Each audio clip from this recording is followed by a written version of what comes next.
디모데전서 2장 9절에서 15절 말씀입니다. 또 이와 같이 여자들도 단정하게 옷을 입으며 소박함과 정절로서 자기를 단장하고 따은 머리와 금이나 진주나 값진 옷으로 하지 말고 오직 선행으로 하기를 원하노라. 이것이 하나님을 경외한다는 자들에게 마땅한 것이니라. 여자는 일체 순종함으로 조용히 배우라. 여자가 가르치는 것과 남자를 주관하는 것을 허락하지 아니하노니 오직 조용할지니라.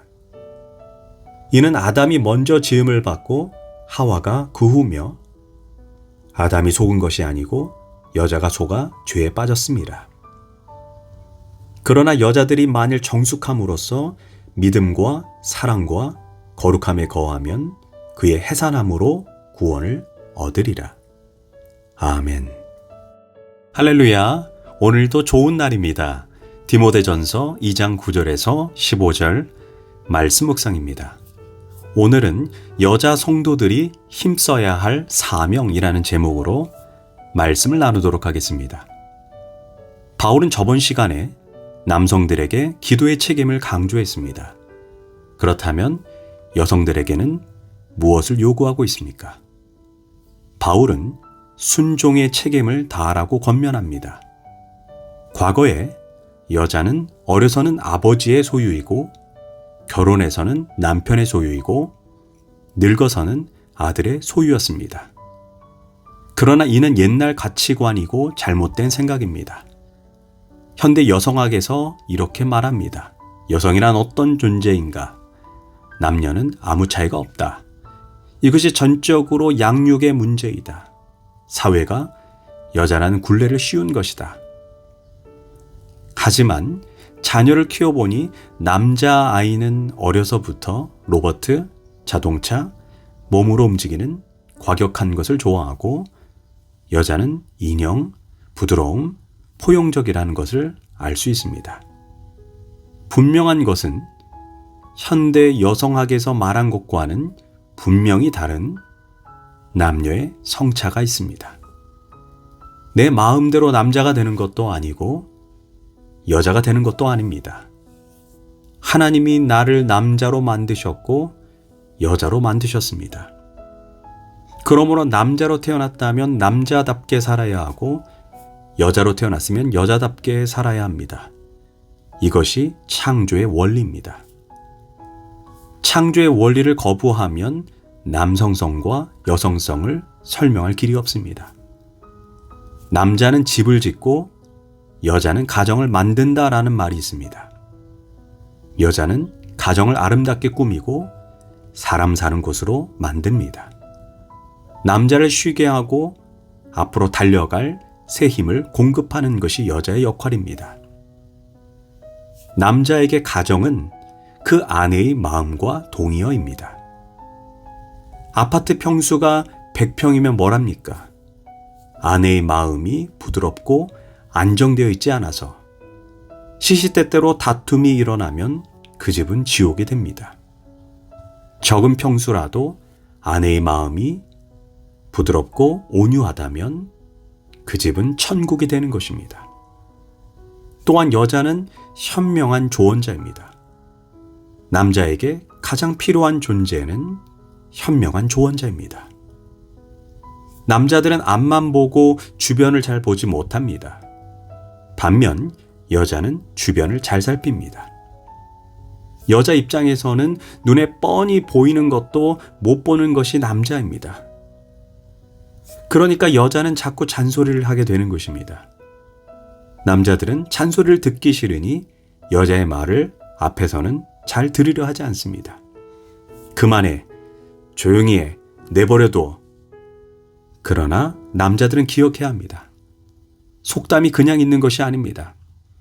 마누라 말을 잘 들으면 자다가도 떡이 생긴다라고 속담이 말합니다. 그러니 듣기 싫어도 잘 듣고 새겨야 합니다. 또한 아내들도 지혜로워야 합니다. 어떤 중요한 이야기를 할 때 신중하게 적절한 때를 포착해서 부드러운 어조로 현명한 조언을 해야 합니다. 내 생각은 이러이러해요. 이제는 가장인 당신이 결정하세요. 이렇게 남편의 권위를 인정해야 합니다. 그럴 때 남편은 아내의 말을 마음에 두고 따르며 아내를 존중하게 되는 것입니다. 강한 치아보다 부드러운 혀가 오래가듯 여자의 부드러움은 남자의 강함보다 더 강합니다. 오늘 본문은 여자 성도들이 힘써야 할 것이 무엇인지를 바울이 말씀하고 있습니다. 먼저 당시 여자들의 사정이 어떠했는지를 우리가 알아야 합니다. 유대인들은 회당에서 예배를 드릴 때 여자들과 함께 드리지 않았습니다. 남자들만 들어가는 구역이 있고 여자들은 밖에서 남자들이 예배 드리는 것을 바라보기만 했습니다. 남녀가 유별했습니다. 이런 상황에서 그들이 예수를 믿었습니다. 놀라운 것은 교회 안에서 남자와 여자가 형제 자매가 되었습니다. 높고 낮음이 없고 같이 앉아서 예배를 드렸습니다. 이것은 그 당시 문화로 감히 상상할 수 없는 일이었습니다. 이제는 율법이 아니라 믿음이요 자유입니다. 억압되었던 부분들이 완전히 자유를 얻게 되자 걷잡을 수 없게 됩니다. 자유라고 하는 것은 멋대로 사용해서는 안 됩니다. 자유 안에도 질서가 있고 절제가 있습니다. 그때 더 많은 자유를 누릴 수 있는 것입니다. 그 당시 여자 성도들이 자유를 남용해서 문제가 된 것입니다. 첫째, 의상 문제입니다. 9절, 여자들도 단정하게 옷을 입으며 소박함과 정절로서 자기를 단장하고 따은 머리와 금이나 진주나 값진 옷으로 하지 말고, 사실 자신을 가꾸는 것 자체가 나쁜 것은 아닙니다. 그러나 외모에만 치중하느라 정작 하나님이 원하시는 거룩한 삶을 가꾸지 못한다면 교회 안에서 섬김의 사역, 기도와 구제, 봉사에 점점 소홀해지게 될 것입니다. 자기를 돌보느라 남을 돌아보지 못하기 때문에 무엇을 어떻게 기도하고 섬겨야 하는지 알 수 없게 됩니다.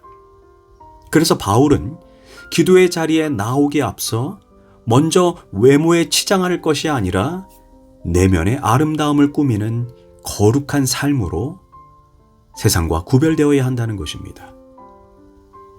두 번째, 권위에 대한 도전입니다.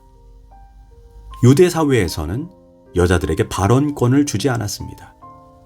그런데 교회 안에서 남자나 여자가 평등한 권리를 가집니다. 그래서 여자들이 마음대로 발언할 수 있었습니다. 얼마나 좋겠습니까? 그러니 조심하지 않고 하고 싶은 말을 마음대로 했습니다.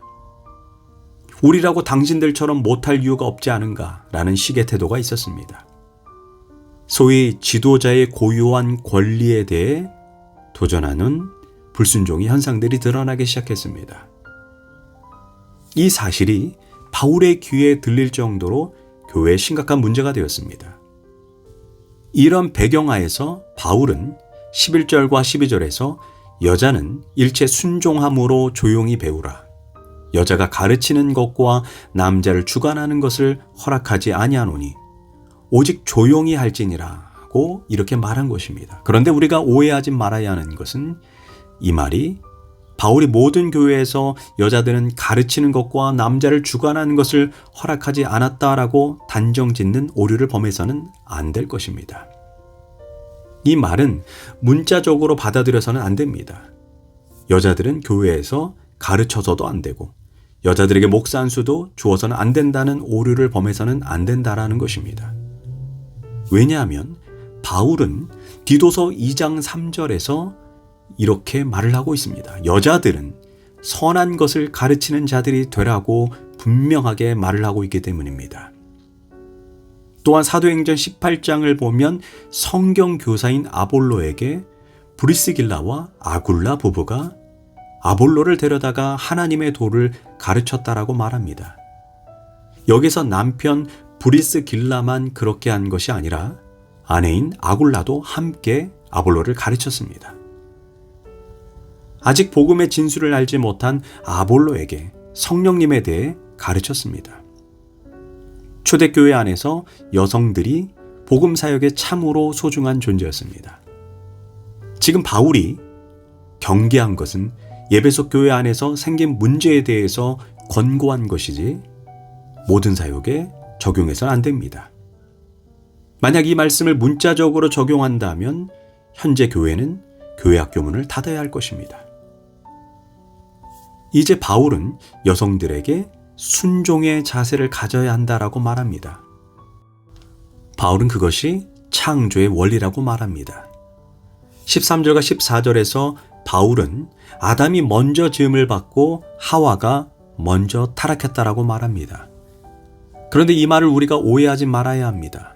여자가 남자보다 죄가 많거나 남자가 여자보다 우월하다는 뜻이 아닙니다. 남자와 여자는 동등합니다.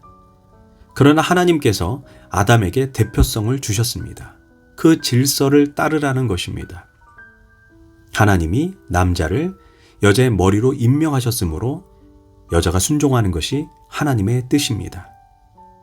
그렇다고 여자는 아무 말도 할 수 없는 노예 같은 존재입니까? 그렇지 않습니다. 남자에게 조언하고 때로는 현명하게 말해줄 수 있습니다. 그러나 자신의 자리는 지켜야 합니다. 자기가 남편을 주장해서는 안 됩니다. 그러므로 여성의 기본 자세는 순종입니다. 이것은 무능에서도 아니고 미련에서도 아닙니다. 하나님의 창조의 원칙일 뿐입니다. 순종해서 손해보는 것도 아니고 지는 것도 아닙니다. 결국 남자가 누구의 말을 가장 잘 들을까요? 아내의 말입니다. 여자는 부드러움으로 정숙과 믿음과 사랑과 거룩함으로 가정과 교회를 풍성하게 하는 존재입니다. 기도하겠습니다. 하나님, 남자가 기도에 힘써야 하는 것처럼 여자들도 외모가 아닌 내면의 아름다움을 가꾸게 하소서. 남자와 여자의 창조의 원리가 무엇인지 바울의 말씀을 곰곰이 새겨서 하나님이 기뻐하는 사명에 전념하게 하소서. 예수님의 이름으로 기도합니다. 아멘.